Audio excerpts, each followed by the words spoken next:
Let's go. Good afternoon, everyone. Welcome to today's MPO Policy Committee meeting. Today's date's April 17, 2024. The approximate time is 1:30. We're here at the City of Laredo Chamber of Commerce, 1110 Houston Street. We're going to go ahead and call this meeting to order. We're going to have the chairperson to call roll, please. Thank you, Judge Tejerina. I'll go ahead and call roll. Honorable Judge Tanuy Tejerina. Present. Mayor Dr. Victor D. Trevino. Councilmember Melissa Cigarroa. Mayor Pro Tem Ruben Gutierrez. Present. Commissioner Jesse Gonzalez. Present. Commissioner John Galo. Councilmember Vanessa Perez. Mr. Epigmenio Epi Gonzalez. Present. And Mr. Jet A. Brown. Present. You have a quorum. Motion to excuse the ones that are not here. Second. Any opposed? Motion carries. All right, let's go ahead and citizens comment. We have one, Mr. Charles Martins. Yes, sir. He's got, obviously, I think you understand, you have 3 minutes, sir, and appreciate you being here. Just want to make sure, yeah. You got the time, you got the floor, sir.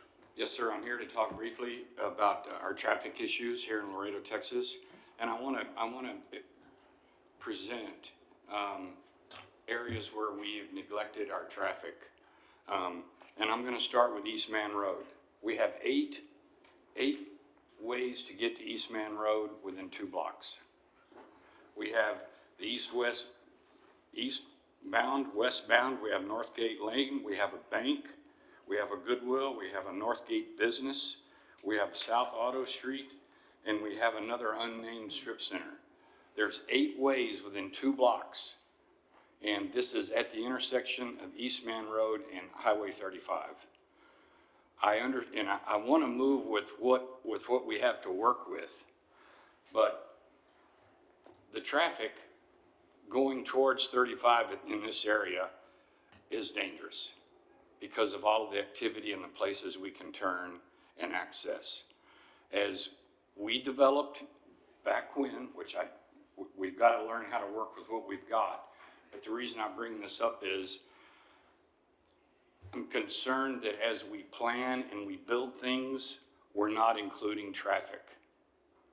It's gotten dangerous, and I expressed that this last time. There's been several more wrecks on the loop. I'm familiar with South Laredo.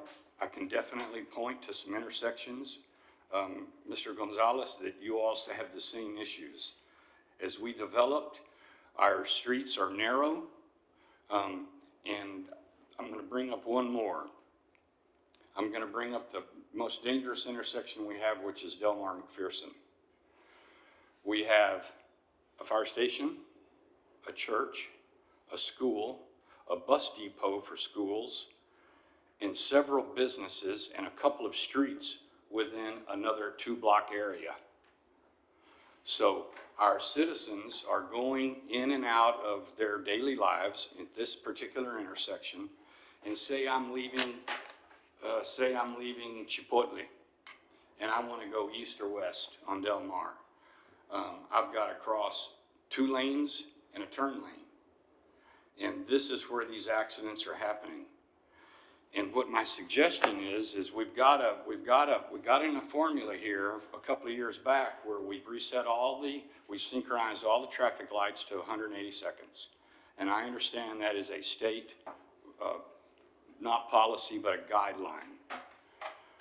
I don't think I need to break it down again, but we don't have enough east-west corridors and we don't have enough north-south corridors. We are different here in Laredo. I'm not trying to be smart. I'm not trying to say anything other than what the facts are. What I would like to try to see done is some testing at this intersection, and I know that it affects the other 180-second traffic lights. I know that this is not an easy request, but I feel like we need to try something because we're absolutely doing nothing. We're just reacting instead of acting. Now, what happened to us in the traffic department and several of the other departments in the city in the last 8 years, not this administration, but the prior 8-year administration. We lost all of our department heads. We have issues, but my point is, there is a good man by the name of Robert Murillo that I wish TxDOT or the city would communicate with, because he actually had these intersections to where we didn't have this problem. I don't think we've had that much growth in the Del Mar area. I think we're just stacking traffic. There's more commercial going in the last piece of the Alexander Sisters lands. It's mostly apartments and commercial. I don't think we're adding that many cars into the Del Mar area. So what I would like to see is I can meet separately, doesn't have to be in a public forum, but I would like to see some kind of movement where we can help ease the traffic problems and stop the car wrecks. Our insurance rates are going to go up. Everything that's happening after this decision to go to 180 seconds citywide has affected us. It affects our travel to work. It affects our travel to go to stores, to HEBs, to whatever we do. So I'm taking the time to come down here because I want to try to work on this. If over the next few months we get no work on this, I will get more publicly involved. There's ways to bring more attention to this than I've heard. There's ways for me to bring in more people to these meetings, and we can get the citizens' input, because I really don't think we're trying to fix the situation. I truly don't, Judge. We're leaving these traffic lights the way they are, and we either like it or lump it. I want to see us try to at least run some tests, at least have some technicians run some tests. And the reason I'm bringing this up, and I know I'm over my time, but I've looked at the RMA on their River Road. I'm concerned how the River Road is going to tie in to the points I see on their recommendations. The reason I went through the Man Road discussion. Mr. Martins, I don't mean to be rude, but if we could just cut it short. I've already extended it almost 6 minutes, so I think I've gone beyond my time with you. But please, if you could cut 30 more seconds, please. Come again? If you could just finish off your statement, sir, please. I think I've said enough. Okay, very well, thank you. Thank you. Yeah. Very good. Next we have item 4, items requiring policy committee action. Approval of minutes of the meeting. I'm sorry, before I even do that, I believe we have 2 councilwomen that are now, Councilwoman Perez and Councilwoman Cigarroa now are here. So if we could just make sure that the record reflects that, please. Thank you, Judge. Yes, absolutely. Good afternoon. Approval of minutes for the meeting held on March 20th, 24. So moved. Second. Any opposed? Motion carries. Item 4B, discussion with possible action on resolution number MPO 2024-05, supporting TxDOT's programming of Category 2 funds in the amount of $16 for the construction of new interchange at Vallecillo Road and IH-35 as part of the 2025 Unified Transportation Program. I'm going to go ahead and move that motion. Second. I have a motion, I have a second. Any opposed?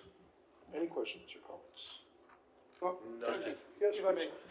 is this the final type of funding that we need? I know that the Vallecillo's project is one thing, but this is for the interchange. So is this bridge the gap for anything else that's needed for this project? Correct, Judge.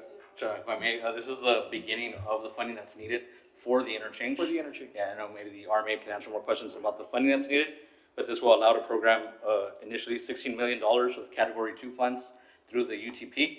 So hopefully when that gets adopted, those $16 million will be there. But that also allows us to go out and hopefully, well, for the RMA to go out and maybe lobby for more money for that project. But I'll let them answer questions about additional funding that may be needed. This is a tremendous start towards closing the finance gap. We might get some comments from TxDOT, but about 3 weeks ago, we had a meeting with TxDOT and the different partners that were part of the Vallecillo project, to include the RMA, The MPO was certainly there as a major contributor to the Vallecillo Road project. The city was there. The Killam's were there as the contributor of land and a considerable amount of money, and we talked about it. And at that time, TxDOT was able to identify these funds to contribute to the overpass portion of the project. The rest of the project, the roadway portion, is fully funded. This is a big step in the right direction to cover the cost of the overpass. We, the RMA, received the schematics on Monday to be able to complete an estimate for the overpass. I don't know exactly what it's going to cost yet. Seems like all these projects just keep going up and up. The TxDOT may have an estimate on that now, but we wanted to finish that estimate fairly quickly. But this is a big step in the right direction. What it also helps us do is, now that we've got considerable skin in the game locally, we're able to go make some requests of the Texas Transportation Commissioners to cover the rest of the gap. But the RMA certainly would like to thank TxDOT for identifying these funds, and if this vote goes through, for the entire MPO, the city, the county, everybody involved in this to contribute these funds to the project. I don't know if Epi knows more or less what he thinks it's going to cost.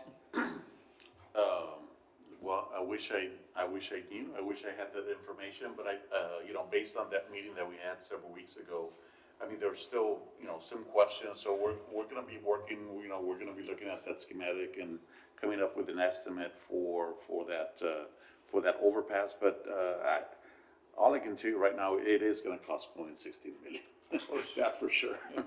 But of course, I think there was a lot of good discussions. I think we also need to take into account, future growth, right? We don't want to box ourselves in. So we want to make sure that what we construct out there it's not just gonna meet the initial needs, but future needs as well, right? So. Well, as soon as we have our estimate, we're happy to share that with you and give a more detailed update at the next meeting. We can include it in the RMA's update at the next monthly meeting for the MPO. Thank you, Judge. Very good, thank you. Motion second, any opposed? Motion carries, thank you. Item 4C, discussion with possible. Cause all this ruckus when you get here. 4C, discussion with possible action on the Achar Ruthinger Road project. I hear some good news is coming, so give it to me.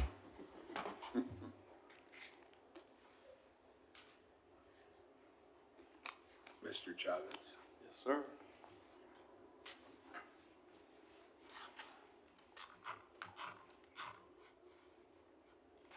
Good afternoon, Honorable Judge and members of the MPO Policy Committee. Ramon Chavez, City Engineer, for the record.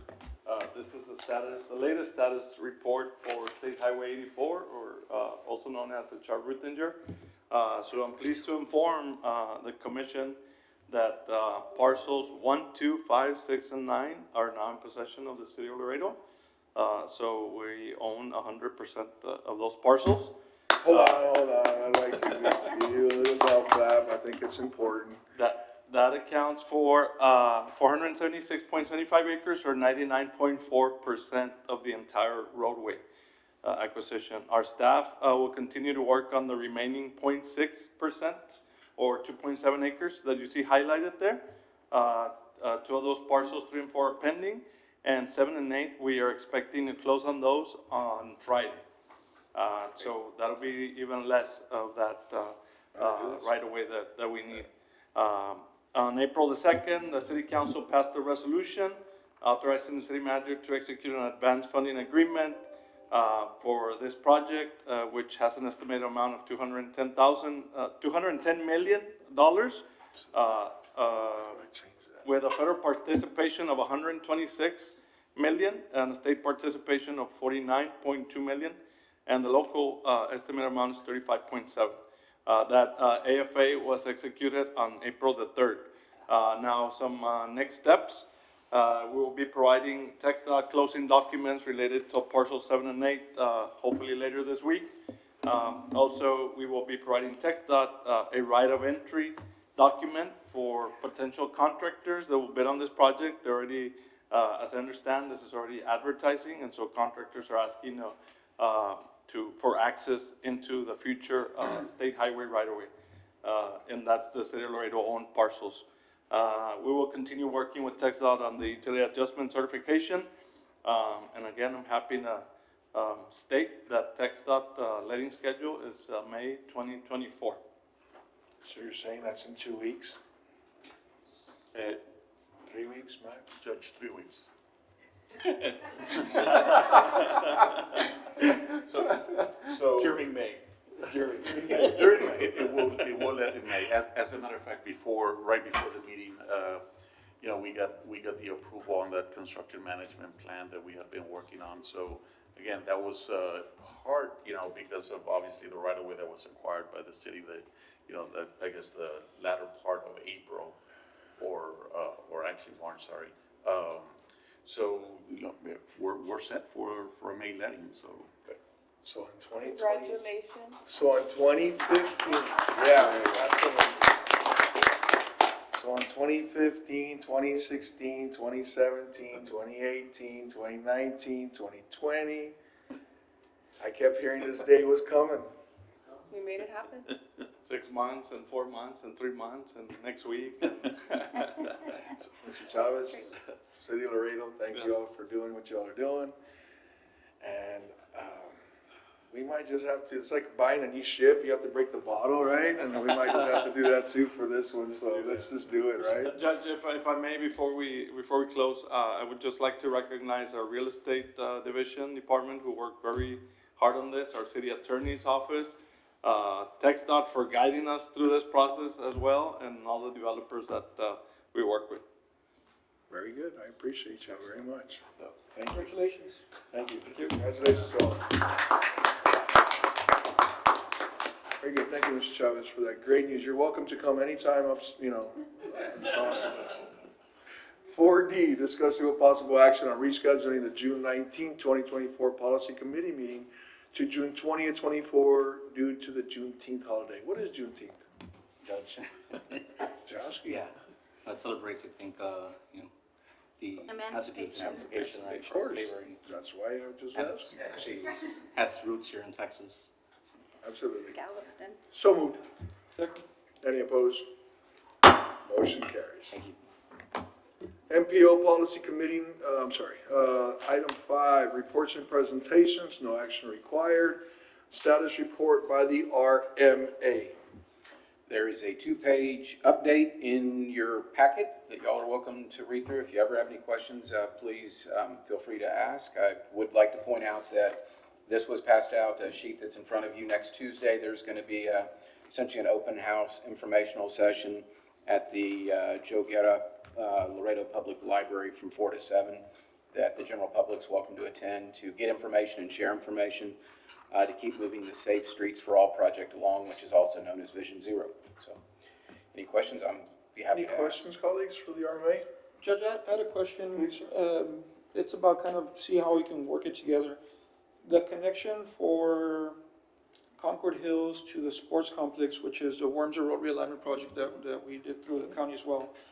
I know there's a little gap there of funding. We're trying to see how we can involve and invite the drainage, what kind of drainage? District, right? They're wanting to participate, but they're having issues on how to come on board because obviously they only have so much debt they can help out with, whatnot. Is there any way where we can try to make it work? I know city's playing a big part of this, Ms. Cigarroa, Councilmember Cigarroa. I don't know if we can invite the drainage district to sit down, maybe, on a table and talk to them. I think it's just the president and a couple of board members. They did a project already once, which is the connection of, or the other alternate, right, Los Presidentes.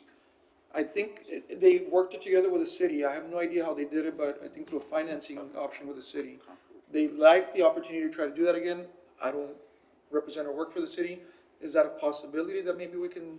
I can certainly investigate that and ask. I want to say that maybe one issue is boundaries, because they have defined boundaries, but I could be speaking out of turn. So I'll be happy to speak to them and find out what that participation could look like. I think if we paint the big picture, back in 2017 or 18 with this Wormser Road realignment, and then the sports complex being around there already, the overpass on Lomas del Sur that's going to be hopefully letting this sometime later this year, all in all is going to tie in South Laredo traffic.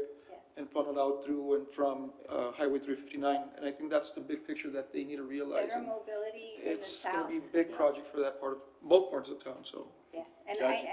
okay. I was just gonna say, I don't think, I think they would be willing to participate. I think it is an issue of their defined boundaries, but I'll find out. And Judge, if you'd allow me to speak to that project, I kind of have some more intel on it. I visited with the city engineer about this specific project before the meeting. We've had meetings between the RMA and the city that this project is being considered just as Los Presidentes was done, where the RMA sponsors the project and develops the plans and gives them to the city and also contributes money. We've got $1 million invested in this project for it to be built. The city is putting in money. The developers always has said a number of times they will dedicate their right-of-way, donate it for clear. And there's certainly some monies that if it could come in from the drainage district, it would be very helpful. Eddie Garza is the engineer for the drainage district. I spoke to him a few days ago about the project too, and he told me the drainage district's coming around, Okay. which is encouraging. Yes. Right now, the developers ordered a geotechnical study for it so that once that comes back, we can complete an estimate to design to city specifications around that estimate. So the project's moving, nothing moves as quickly as you want it to. Correct. But it's a project that is very important to the RMA and to the city. We definitely want to see it done. It's the Springfield to South Laredo. I mean, it's a very similar project. So we want to put money into it and get it going, and I think all parties want to. It's just a matter of figuring out how. And hopefully the drainage district will find a way to put some money into it. We have estimates on what their participation is, but we need to see exactly what the design will be. So hopefully we can give, again on that, a more detailed update 30 and 60 days from now to the MPO. I appreciate that. Thank you. It's an exciting project all in all. Absolutely. Good question, thank you. Any other questions had? Not at this point. All right, thank you so much. We'll move on.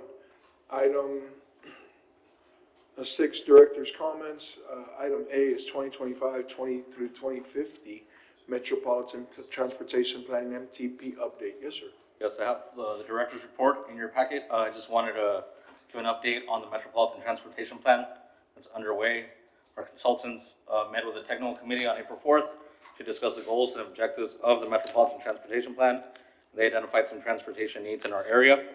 We're scheduling a public meeting for May 23rd. At the last meeting, I mentioned May 22nd, but there are some logistical issues. So we're actually going to meet on May 23rd at the Joey Guerra Laredo Public Library, multi-purpose room, to get more input on the transportation issues and needs from the public. And everyone on here is invited as well. We'll send you all a flyer for that. And there's going to be other opportunities where the consultants will also come to speak with you all. And then the next thing is the tip development. Yes, absolutely. The next one is item 6B, 2025 through 2028 Transportation Improvement Program, which is your TIP, which is 3 years. The other one is 25 years, and then this one is going to be 3 years. Yes, correct. So we're working on that. In the May meeting, we're going to bring you the draft of the TIP for 25 through 2028. A lot of these projects are projects you're already aware of. They're programmed, right? Like the World Trade Bridge expansion. We have Vallecillo Road, Lomas del Sur. It'll still be on that TIP. And it's 25 to 28. So it's a lot of the same projects that are already programmed. We'll be bringing that to you as a draft in May.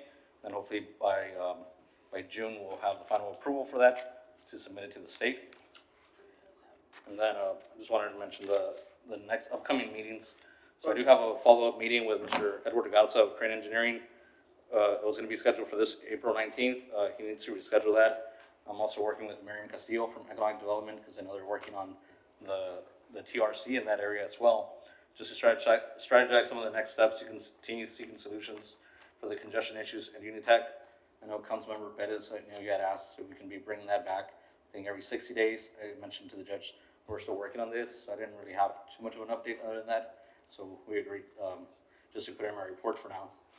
Very good. If you would remind me, please, especially right now that I'm the chair, before we adjourn, I'd like communications opportunity. I think just in case somebody needs to speak like I'm fixing to, I just need a little time. Just communications. Yeah, it just has communications on it. Very Well, much. after my report, we can do that. After your report, just put communications and we have it there. We'll And add that. it sometimes works out, sometimes you need it, sometimes you don't. I do need it right now, if you don't mind. Number one is, Epi with TxDOT, can you can you present something maybe the next month on the outer loop? Do you have anything on that outer loop project? Is there anything going on? Yeah, we can certainly make a presentation next month. Okay, please. Okay, is there any particular? No, sir, I just to start seeing the alignment and stuff. The other second, I know that we had citizens' comments right now, and I don't wanna, I just wanna make sure that, and I can tell them afterwards, but when it comes to the lights in Laredo, Texas, the city of Laredo is the one that kind of deals with that. This board really doesn't do that unless otherwise being told right now, which you could correct me, if anybody could correct me if I'm wrong, but it's generally the city of Laredo that works with the lighting. So I would just maybe take it up to one of your council members, that way they could take it up to the city council. And that would be probably the appropriate place to be able to work on the lights here in Laredo, Texas, okay? Those are my two pretty much communications that I really wanted to share. Other than that, anybody else have anything? Okay, motion. I just, going back to Charles and Jerry, just want to congratulate everybody for their hard work. It's been a long road and everybody has stayed focused on trying to get this going because we know how important it is. And especially after that funding gap scare, we were definitely trying to hit the deadline without having to get another inflationary delay. So again, congratulations to everybody on this board and everybody involved. You know what, I want to add to that, Abby, good job. You came in when the bomb got dropped. I think remember your that. first meeting here at MPO, that was passed off to you to work on, so good job with that. To you and all the staff there in the district office and all the people that worked on it. So you obviously handled it well, good job. Yeah, I'll fondly remember that meeting. I remember, that was your introduction here. Yeah. I apologize if we came out too strong, but yeah, it was a bomb. We were bad. We were like, Epi, I know it's not up to you, but like, wow, how did this happen? But I remember Vanessa's comment that said, everything is fine until you got here. I don't feel as bad anymore. Well, welcome to Webb County. All right. That was, Warm I welcome. was mad. Warm Good welcome. job. All right, thank y'all so much. Motion to adjourn. Second. Any opposed? Didn't think so.